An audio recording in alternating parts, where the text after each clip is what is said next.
Hare Krishna.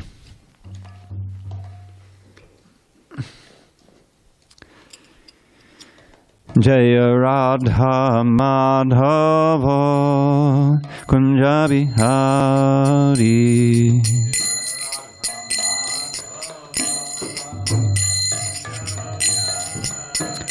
Jaya Radha Madhava Kunja Bihari.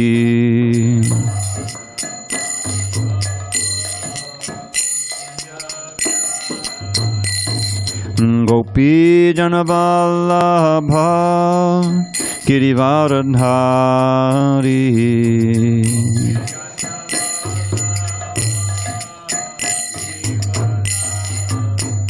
Jaya Gopi Janavallabha Girivaradhari.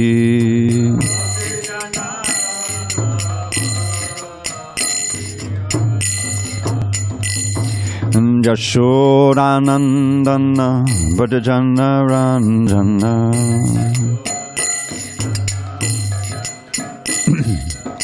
Yashodanandana Vajjana Ranjana.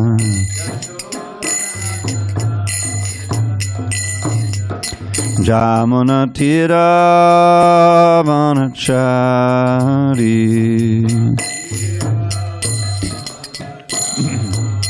Jamuna Tira Vanachari.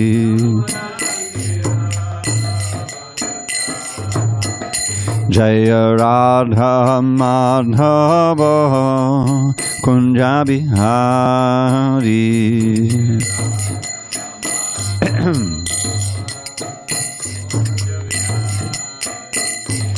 Gopi Janavallabha Girivaradhari.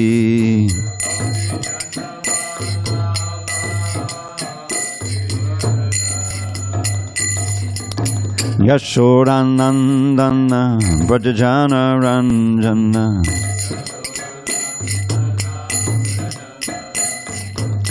Jamuna Tira Vanachari.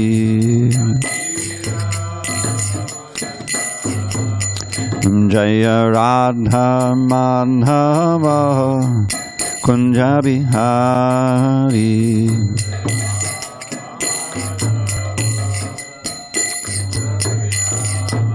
Jaya Radha Madhava Kunja Bihari.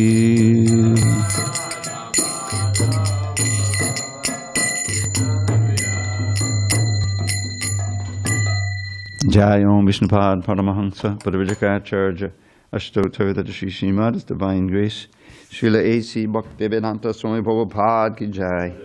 ISKCON BBT Founder Acharya Srila Prabhupada Ki Jai. Jai Om Vishnupad Paramahansa Padavijaka Ashtottara Shri Srimad His Divine Grace Srila Bhakti Siddhanta Saraswati Thakur Ki Jai. Ananda Koti Vaishnavindra Ki Jai. Namacharya Srila Haridas Thakur Ki Jai. Grantaraj Srimad Bhagavatam Ki Jai. Samaveda Bhaktivinoda Ki Jai. All glories to the assembled devotees. All glories to the assembled devotees. All glories to the assembled devotees. All glories to Shri Guru and Gauranga. Narayanam Namaskritya Narang Chaiva Narottamam Devim Saraswatim Vyasam Tato Jayamadirayet. Before reciting the Srimad Bhagavatam, which is our very means of conquest, we should offer our respectful obeisances unto Lord Narayan, the Supreme Personality of Godhead, unto Narayan Rishi, the supremest human being, unto Mother Saraswati, the goddess of fortune, the goddess of learning, unto Srila Vyasadeva, the author, and unto Srila Prabhupada, the translator, commentator, and our spiritual master. Okay, give me 1 second here. Just want to cue this up. We'll read about Srila Thakur. Leave some time at the end. So, Okay, give me 1 second.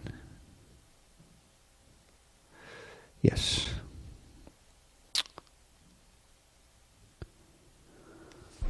Om Namo Bhagavate Vasudevaya.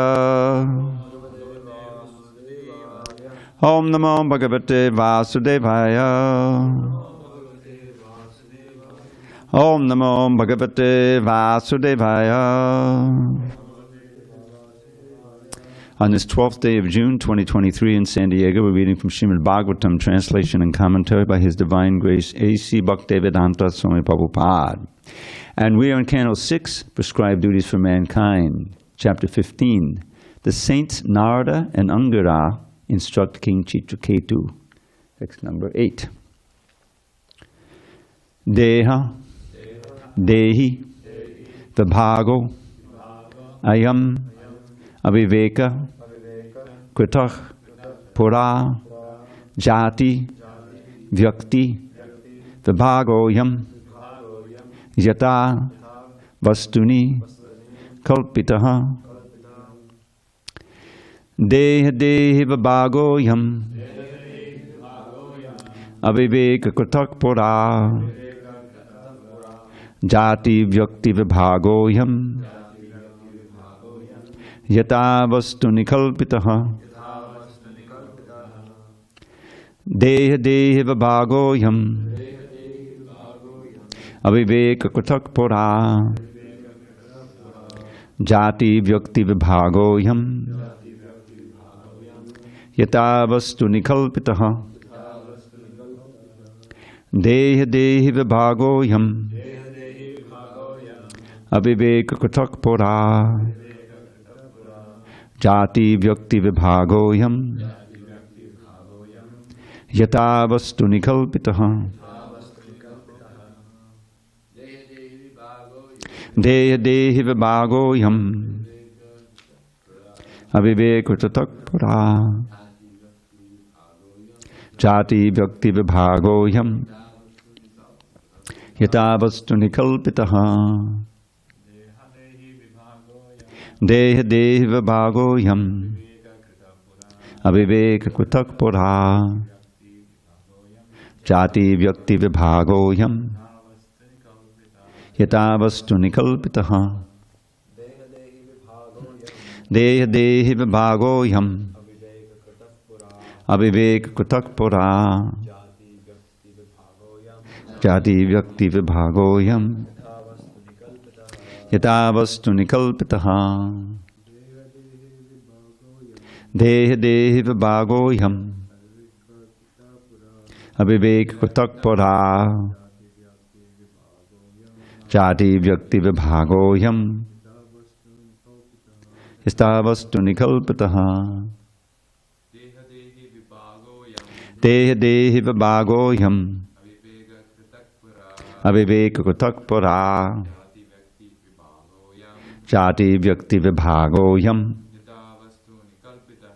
Yata Vastuni Kalpitaha. So, no? Deha Dehi Vibhagoyam, Aviveka Kritah Pura, Jati Vyakti Vibhagoyam, Yata Vastuni Kalpitaha. Deha Deha Dehi Vibhagoyam, Deha Dehi Vibhagoyam, Aviveka Kritah Pura, Aviveka Kritah Pura, Jati Vyakti Vibhagoyam, Jati Vyakti Vibhagoyam, Yata Vastuni Kalpitaha. Yata Vastuni Kalpitaha. Anyone else? Deha, of this body. Dehi, and the proprietor of the body. Vibhagaha, the division. Ayam, this. Aviveka, from ignorance. Kritaha, made. Pura, from time immemorial. Jati, of the class or caste. Vyakti, and the individual. Vibhagaha, division. Ayam, this. Yata, just as. Vastuni, in the original object. Kalpitaha, imagined. Translation. The visions of generalization and specification, such as nationality and individuality, are the imaginations of persons who are not advanced in knowledge. Purport. Actually, there are two energies, material and spiritual. Both of them are ever existing because they are emanations from the eternal truth, the Supreme Lord. Because the individual soul, the individual living entity, has desired to act in forgetfulness of his original identity since time immemorial, he is accepting different positions in material bodies and being designated according to many divisions of nationality, community, society, species, and so on. Om Jnana-timirandasya Jnanandana Shalakaya Chakshur Unmilitam Mena Tasmai Shri Gurave Namaha. I was born in the darkness of ignorance, but my spiritual master, Srila Prabhupada, opened my eyes with the torchlight of knowledge. I offer my humble obeisance to him and all members of Shri Parampara. So I always like to determine who's actually speaking, but you can't tell. It's either Angira Muni or Narada Muni. I've never seen anything like it in the Bhagavatam. Maybe it's some other place. Yeah, they were both instructing King Chitraketu here. In his extremis, we say, I mean like a very, very difficult to navigate experience. We all know the story now that he had millions of wives, couldn't have a son, and finally Angira Muni came and gave him, did he give him something to feed his wife? I think so. Anyway, so his favorite wife, Kritanjuti, and she became pregnant with a son, and when the son was born, he was jubilant. What was the name of the son? Harshashoka. It's interesting that, he knew what that meant, but he didn't really know what it meant, what it was going to mean. He thought, well, yes, like all children, they cause happiness and some distress, they have problems. And that. So he said, okay, but no, this is, so he was jubilant beyond belief. I mean, after millions of tries, apparently, he finally had a son, and he was ecstatic, and his wife was ecstatic, and the other queens were not so ecstatic. And they became very envious. And finally they did something horrific, and they poisoned the child.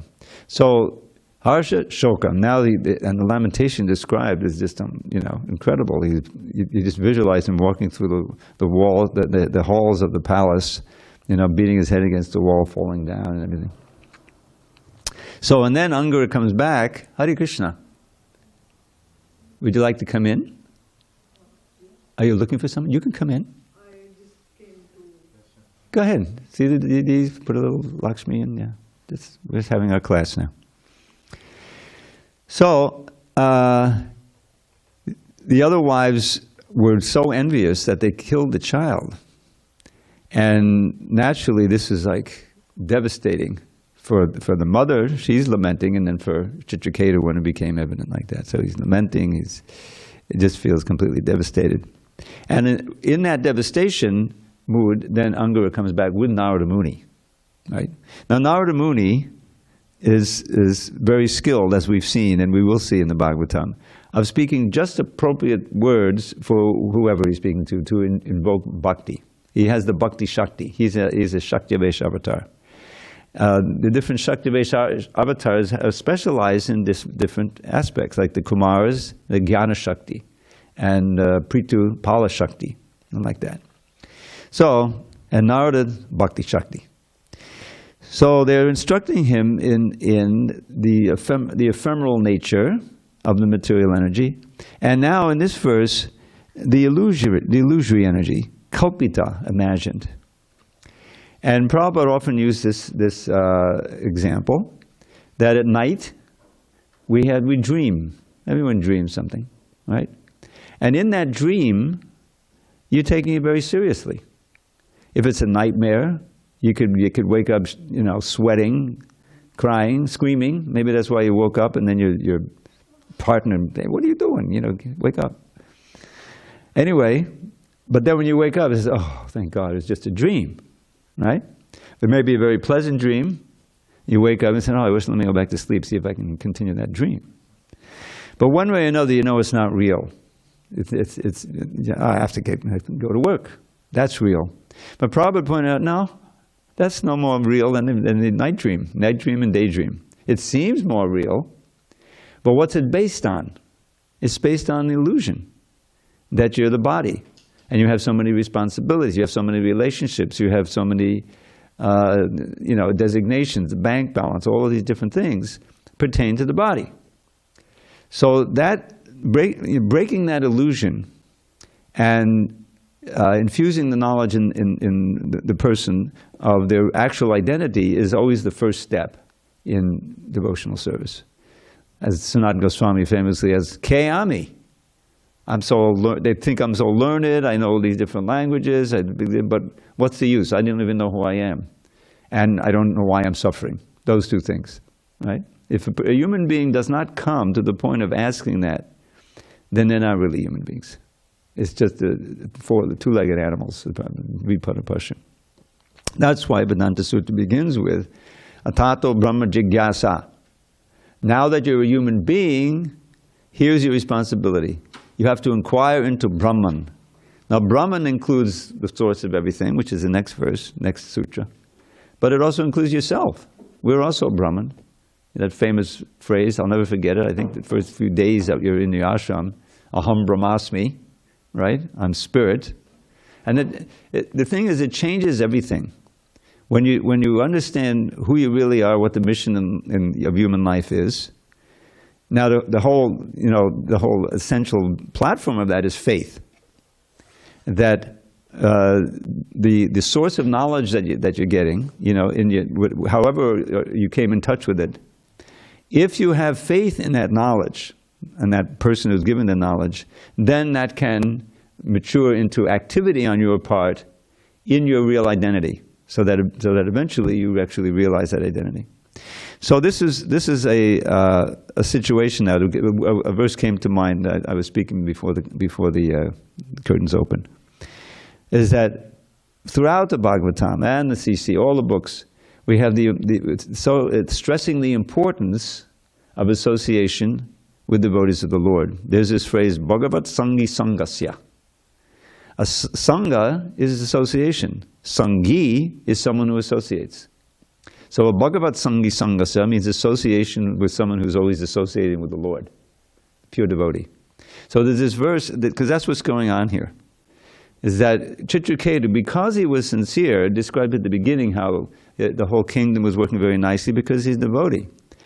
But he wasn't a pure devotee at that point, and so he was very attached to passing on the kingdom to his son. He had no son, so he was devastated. So in that distress condition, Angura, when he came and gave him the opportunity to have a son, knowing full well that at a certain point, because he gave the name, Harsashoka, that it would also lead to tremendous misery. And in that situation, and they're all doing it because he's actually a devotee. He brings Narada back with him. So he got two Bhagavat Sangis. So here's this verse, and it's important to us and in our understanding of our own Krishna consciousness and how we can give Krishna consciousness and help to spread Krishna consciousness. Now this verse appears 3 times in the Bhagavatam. Twice, exactly the same words, and once with a slight variation. The meaning is the same, I think. Tulyama lavenapi naswargam na punarbhavam Bhagavat Sangi Sangasya Martyanam Kanutashishaha. So tulya means equal to. So it's a tulyami lavenapi naswargam, that even a moment, a lava is like part of a second. Even a moment's association with the Bhagavat Sangi, a pure devotee who's always associated with the Lord, right? These things cannot be compared to it. Swarga, going to heaven.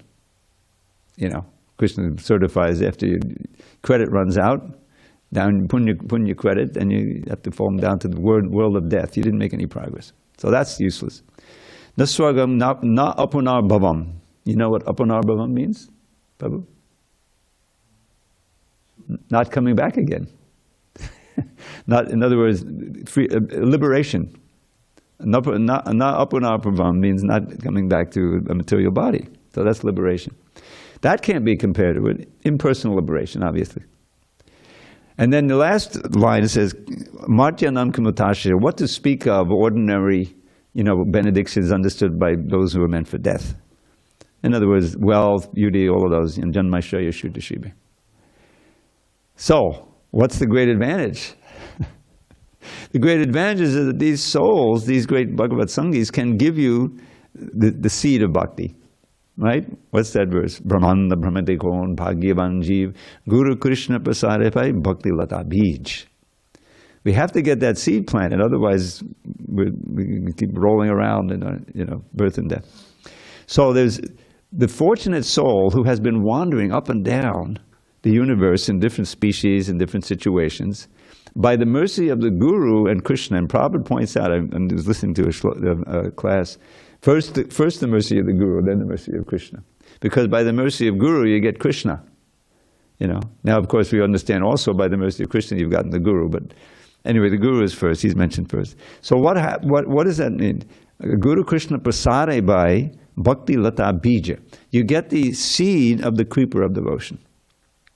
And that seed, this is all explained in chapter 15 of the Madhya Lila, when he instructions to Rupa Goswami. It's very, very illuminating, and the purpose are fantastic. So what is that seed? That seed is the instructions. The seed is the holy name. The seed is, and accompanying as the faith. If the whole thing, it has to be faith. Otherwise, you can hear it, you can read it, but you don't believe it. Who cares? Go on with your life. Now, even that will help you, but to really fructify and in this lifetime and progress, it has to take root. So that's what we've all received. That's what the book distributors are trying to give out. When you go on Harinam, these temples are made for that. So someone who somehow walks in and wanders in or comes in for whatever reason will have the opportunity of associating with the Bhagavat Sangis, the devotees, right? And the most important one, Srila Prabhupada, through his books, through hearing classes and reading the books. And in this way, the faith that they have to just do that will be increased, and there'll be receptors, of the knowledge, and they can actually begin the practice of chanting the holy name. So in the case of Chitraketu here, he needed to go through this trauma to be able to hear, and of course the miracle is going to happen. I don't think it's happened yet, right, where they bring him back to life and the child himself is preaching the same thing, To destroy the illusion, the dream that I am this body and everything related to this body is all important. This is my life, and we've been going through that for millions of lifetimes. And only in the human life is it possible to understand how this is all a dream and it's futile, and and the real goal is to try to get out of this prison house of material conception and material bondage and material attachment, and return back to Godhead, to go back home, back to Godhead. So this is very pertinent to any aspiring devotee, in whatever stage you may be, because it's these designations that are built around the identification with the body, where the body has appeared. Another super famous verse Prabhupada quote all the time, Yasyatma buddhi kunape tvidatuke swadi kalatradasha bhoma ijjadi yat tirtha buddhi salile nakarhachit janesha bhigesha saheva gokaraha. So, Yasyatma buddhi, so it says, I am the conception that the self is this body. Yasyatma buddhi kunape tvidatuke. Kunape is like a corpse, or it's a bag, a bag full of mucus, bile, and air. Does anybody, really think like that? You do if you identify with the body. You just, you think, well, this is, I don't think it's a bag, I just, I just got my workout, I look at the muscles. But that's what it is. It really is. You have to just, rip off the facade and realize this is what this is, and to identify with that, and to try to live with that as the basis of your identity and your likes and dislikes is a tragedy. It's a tragedy for human life. Human life is so rare. Yeah, there's 400,000 species, but how many actual individuals are there? 8 billion, big deal. You know, and out of all of those, Lord Chaitanya does that, you know, in his instructions to Prabhupada. Out of all the human beings, of which there are, you know, relatively few compared to all the other species, only a very few are civilized, and among those who really inquires, you know, like that. And so you get, what does Krishna say? What is the 7th chapter? Manushyanam sahasreshu kaschid yadadi siddhaye yatatam abhisidhanam kaschid mam vedi tattva. Out of all the human beings, a very few even try for a siddhi, which in this case just means understanding the difference between the self and the body.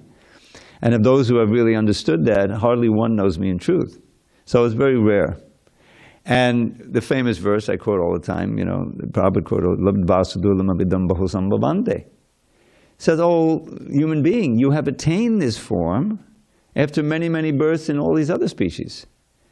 You don't remember them, but this is it. And manusham artadam, in this human form alone, you can actually achieve the goal of life, artadam, or as Prahlad says, swarta. The fools, not yet, but just what is it? Natevadu swarta gatim hi vishnam. Swa arta gatim, the real goal of one's life. They don't know that goal is Vishnu. People who are demons like his father. Right? He described it in the previous verse. They take a vow to try to enjoy family life, completely identify with the body. And what's the clincher? Punak punascharvida jarvananam. Chewing the chewed, things they chewed in previous lifetimes or this lifetime. You know?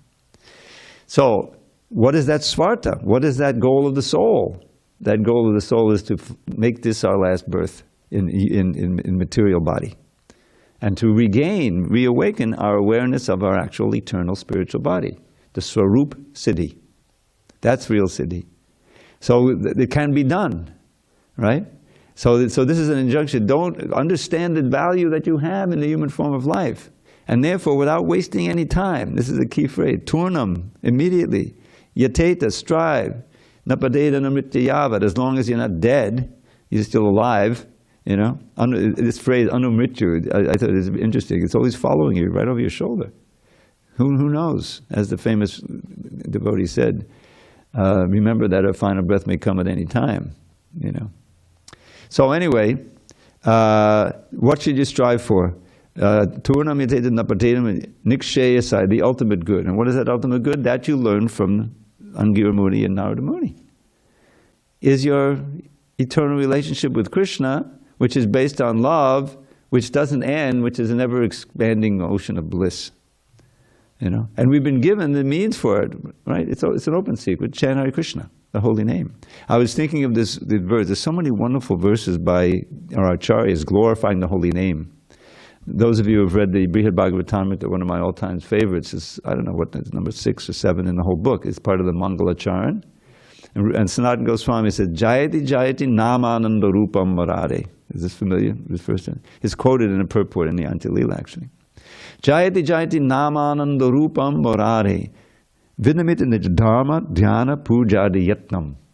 Katamapisakadata Muktidam Praninam Yad Padamamamritamekam Jivanam Bhushanam Me. You know, just to hear or to study how the great devotees are appreciating the holy name. And we realize, oh, you know, we're chanting the holy name, and we should try to really aspire to taste the real holy name, to chant purely as quick as possible so we can have these experiences. So he says, oh glories to the holy name of Krishna, which is Ananda Rupam, the very form of bliss. You know, and it causes one to become disinterested in one's material, the mundane duties in varnashram, anashram, all these different things. Dhyana also, meditation on the impersonal, worshipping the demigods, that all becomes insignificant by just chanting. You appreciate how. Chant it even once, it can liberate someone if you chant purely, right? Katamapi sakarata muktidam praninam yat. So he's a padamam amritam ekam. It is my soul and supreme nectar. Jivanam, my very life and soul, and my only ornament, he says. You know. So this is wonderful. So we've been given that name. We've been given Hare Krishna mantra. So the means is in our hands, and the philosophy is here. And the understanding is available with every page of Prabhupada's books. It's just up to us to become determined to kick out the impediments that we let to come in and slow us down, and which are so clear. You read the Nectar of Instruction; it's obvious.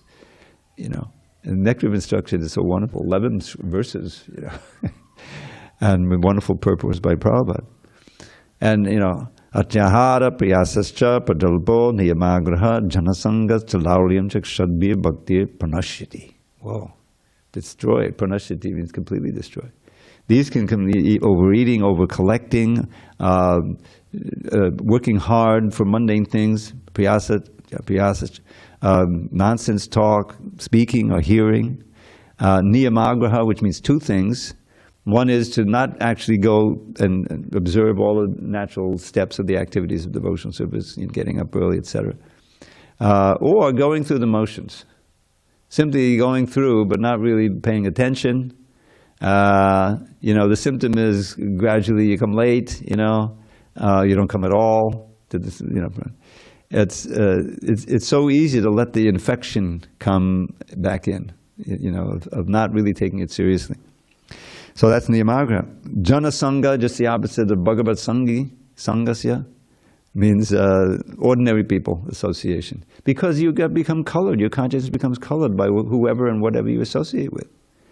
That's why vigilance is so important, and to really take advantage of the association.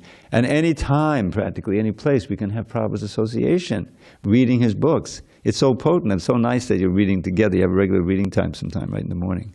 Yeah, we're associating with Prabhupada together, discussing like that. It's for years, Yudhishthira, they had these meetings in the Grihasthas, and it was sustaining them, meeting, discussing. Raj was very prominent in that, Rajendra Nandana. So we have everything available, and all of these false designations that we place on ourselves. What is one of the definitions of pure devotion? Do you know this one? Sarvopati.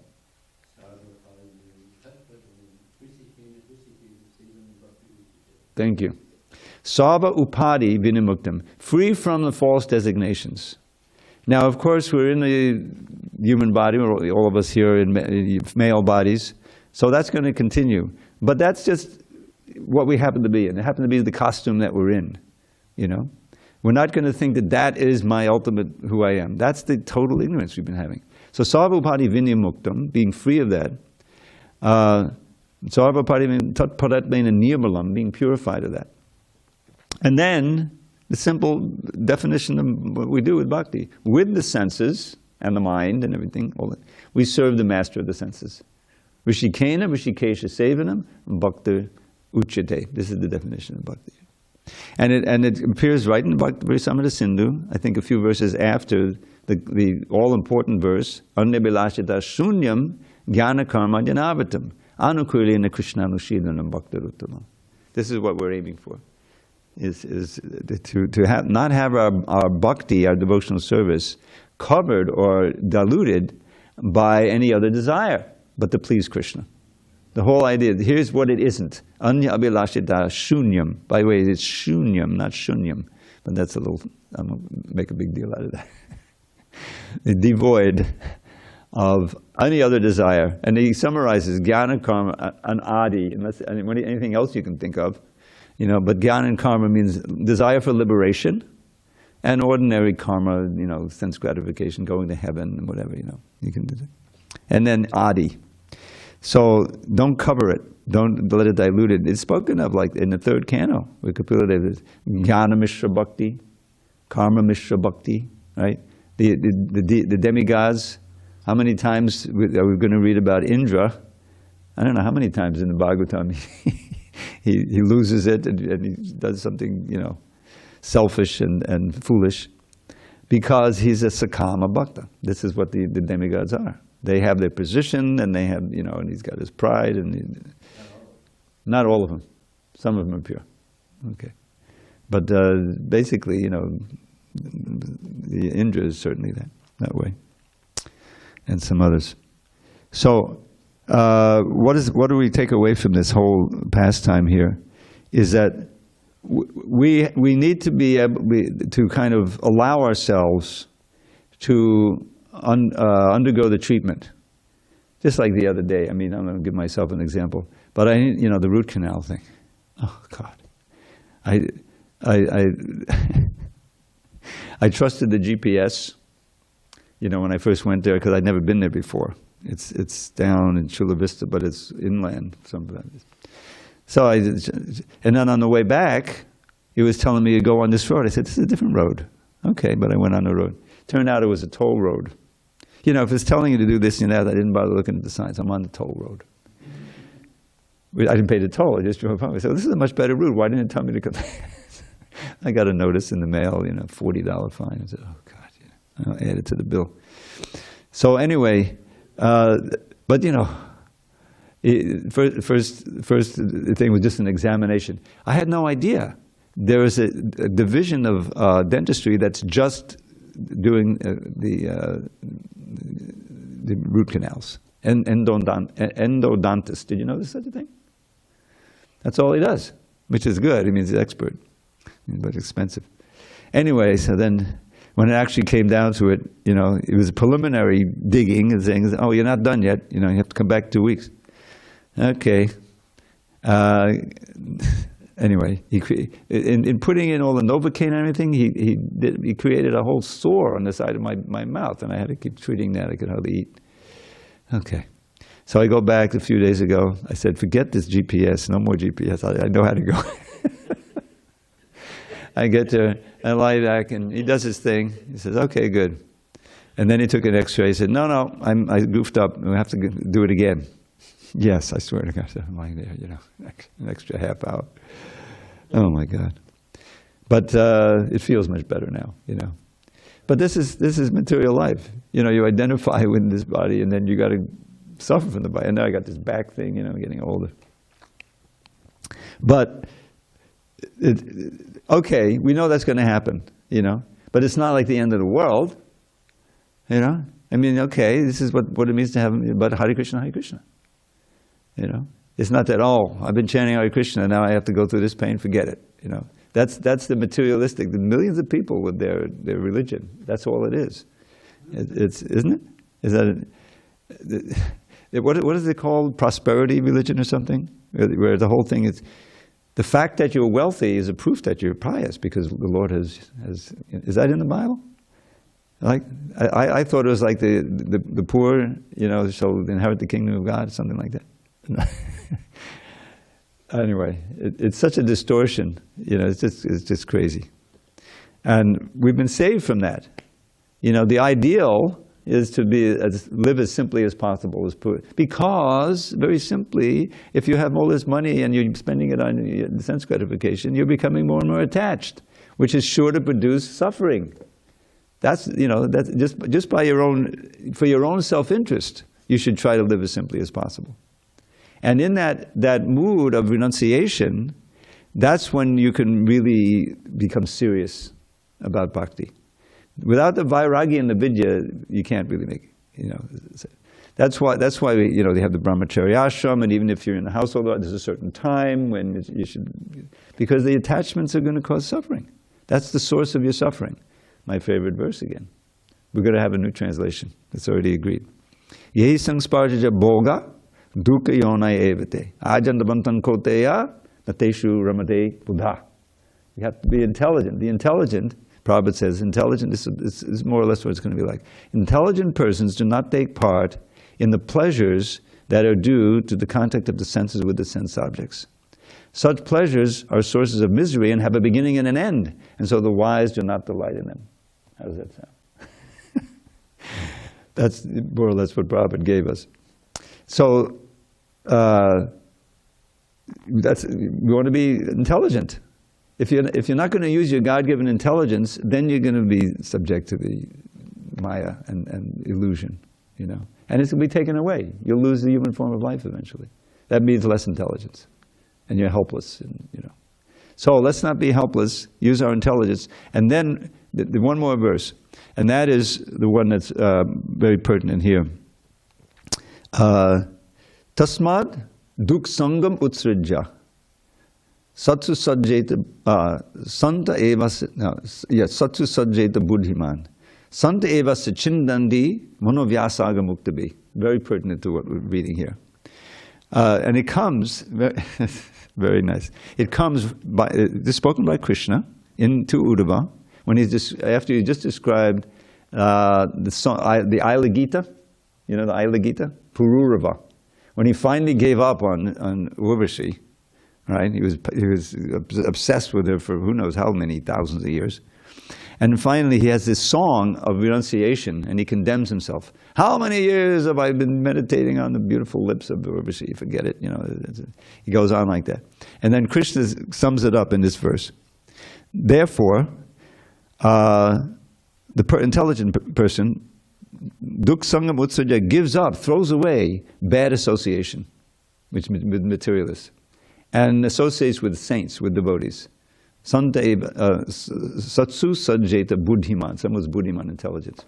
Why? Because Santa eva chindandi manovyasagam muktabi. With their words, as we're hearing now with Angur and Narada, you know, with their words, they can cut and destroy the very strong attachments in the mind. That's the thing. Now, the thing is, we've got Prabhupada's words, and so many, you know, recorded words in the books and everything. So we have to be receptive to them. We have to make the effort to receive them and then have faith and then change our behavior.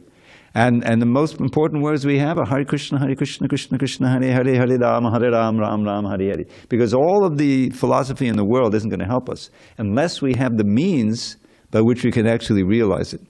And that mantra, you know, cures the disease of birth and death. The attachment. You become attached to Krishna, you become attached to the holy name, and simultaneously less and less attached to matter. Otherwise, we're helpless in the bonds of matter. So, any discussion on these points? I wanted to read a little bit about Srivas Thakur, if that's all right. Interesting. I have a question. Okay, let me just say one more comment, unless I forget it. Interestingly enough, a similar pastime occurred in the kirtan with Srivas Angan, right? Where his son died, but he wasn't in a position of Chitraketu. He was chastising the women. Actually, the women are going to be wailing, you know. He says, quiet down, you know. Lord Chaitanya is dancing. I don't want to disturb his ecstasy, you know. Of course, he understood, and he goes through and he brings the child back to life and speaks. So it's a similar thing happened. Go ahead, Vijay Krishna Prabhu. Yes, Dravida Prabhu, thank you very much. You're most kind. Dandavat Pranams. Prabhu, do you mind reciting again the translation? I can read it. Divisions of generalization and specification, such as nationality and individuality, are the imaginations of persons who are not advanced in knowledge. Yes, that is the exact quote. Thank you very much. You're welcome. And this quote transported me to Sri Chaitanya Charitamrita, Madhya Lila, chapter 8, which title is Chaitanya Mahaprabhu and Ramananda Roy. The exact title of the chapter is Talks between Sri Chaitanya Mahaprabhu and Ramananda Roy. Right. And in text 57, which is the very text for the conversations to begin, this text goes as follows. Text 57, Sri Chaitanya Mahaprabhu ordered Ramananda Roy, quote, recite a verse from the revealed scriptures concerning the ultimate goal of life, end quote. Right. Then the following text, 58, goes as follows. The Supreme Personality of Godhead, Lord Vishnu, is worshipped by the proper execution of prescribed duties in the system of Varna and Ashram. Right. There is no other way to satisfy the Supreme Personality of Godhead. One must be situated in the institution of the 4 Varnas and Ashrams. Yes. End quote. But then, in the following text, what is it that Lord Chaitanya does? And you know this better than me. He rejects it. Yes. He says, the Lord replied, quote, this is external. You Yeah. had better tell me of some other means. Yes. So based on all of this, my burning question is, why did Lord Chaitanya reject the system of Varna and Ashram? Because they're speaking on a different level. Lord Chaitanya is taking it all the way up to prema in separation, which is the highest level of bhakti.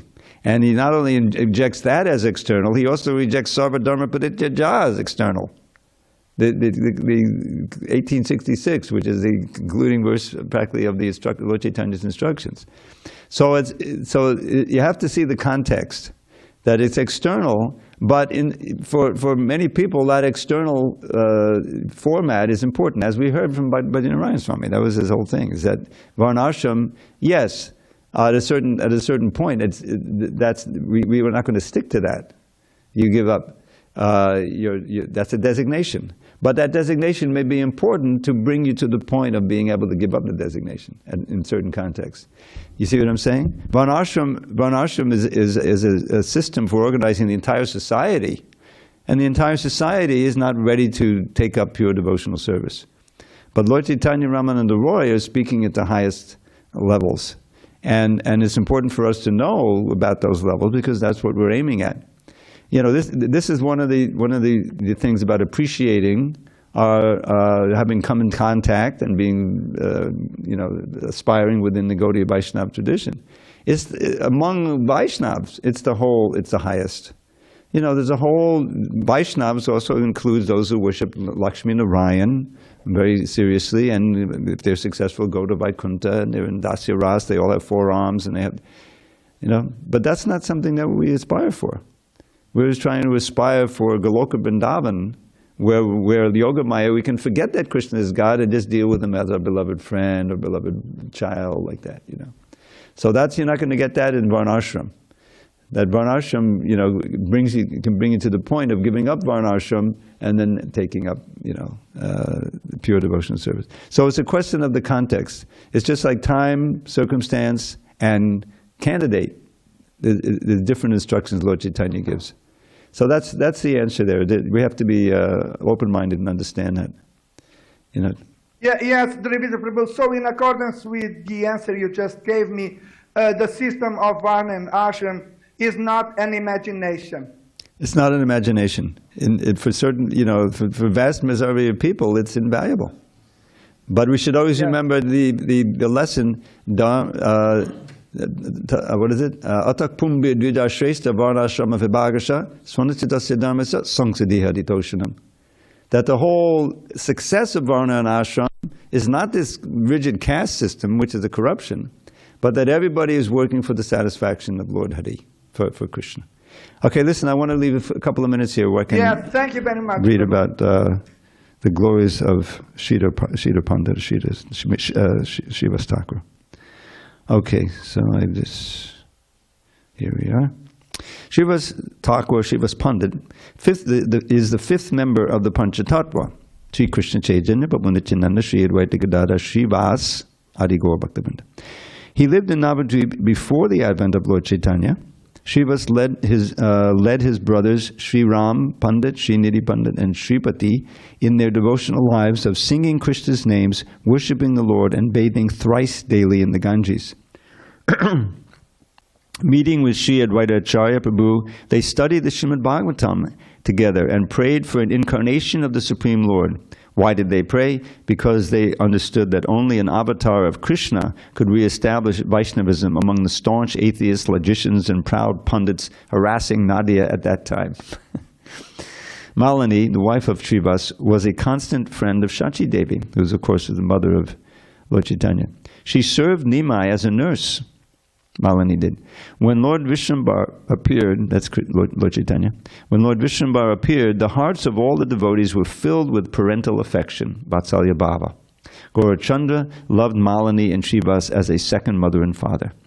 Srivas Angam, that's the home of Srivas. You soon learn that if you ever visit Mayapur. Srivas Angam, that's one of the first stops on the Parakrama, isn't it? Srivas Angam. Shiva Sangam was located 200 yards north of Nimai's Bari or house. Shiva's Pandit's palatial home had large, comfortable rooms, a high protective boundary wall, and lush, densely foliated gardens and groves. Every night, Sri Gauranga Mahaprabhu and his dearest friends would enjoy ecstatic kirtans there and taste the mellows of Vrindavan. There, the raging Muslim Qazi broke the sacred Mridanga in his foolish attempt to stop Lord Sri Krishna's Sankirtan movement. Henceforward, Srivas Angam was known as Kol Banga Danga, the place where the Mridanga was broken. The Qazi passed an ordinance prohibiting Sankirtan. Violators would be converted to Muslim faith and lose their property. Although most Nadia Vasis, residents of Navadvip, panicked over this, Shivas Pandit laughed at the fanatical law. Within Shivas Angam, Lord Gauranga Sundar showed his divine form to all his eternal associates.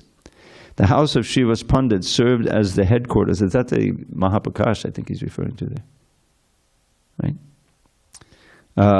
The house of Shivas Pandit served as the headquarters of Gauranga's Sankirtan movement. The daily Bhagavatam classes, the nightly kirtans, and many confidential Braja pastimes of Lord Gaur Roy occurred there.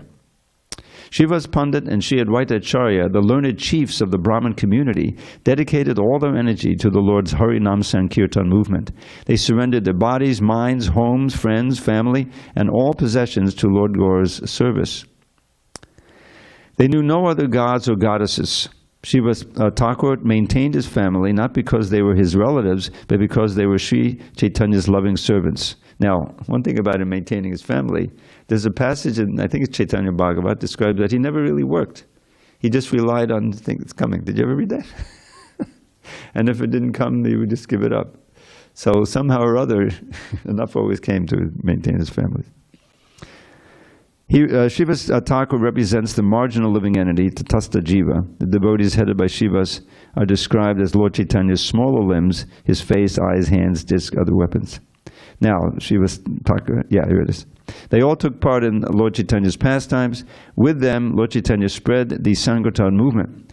Shivas Pandit is an incarnation of Narada Muni, an intergalactic preacher and constant associate of the Lord. His samadhi, Narada Muni's samadhi. No, Shivas Pandit's samadhi is in the 64 samadhis area. Now, that 64 samadhis area, is that Radha Damodar? Yeah. That's what is recorded. Yeah, okay. All glories to Shivas Thakur. Hari Hari Bol. Okay. And that concludes our class for today. Thank you for listening.